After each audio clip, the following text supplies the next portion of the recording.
Welcome to the webinar this morning as we talk about universal washrooms and shower rooms. Of course, the turning circle is the first element that we need, and it's a 1.7 meter turning circle. And so in that particular case, we establish the barrier-free entrance, and then we know we have to get from the barrier-free parking spots, from the barrier-free drop or the loading zones, and from the open public thoroughfare. So that gets and again, this would be a good thing to double check on your framing inspections because you're going to be able to see rough-in plumbing. You'll generally see where the trap is. And so keeping an eye out for what about a multi-story residential building with no common areas? Is a universal washroom required? And I'd say yes.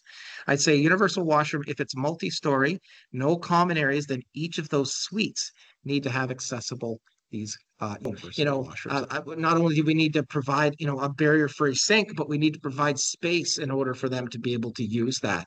So if you provide one shower in this particular building, that shower must be a universal shower and dressing room appliance. So it's not asking for this information from the designer because it's their role to provide enough information for you to determine code compliance. It is required by them too. So that's definitely something that can help.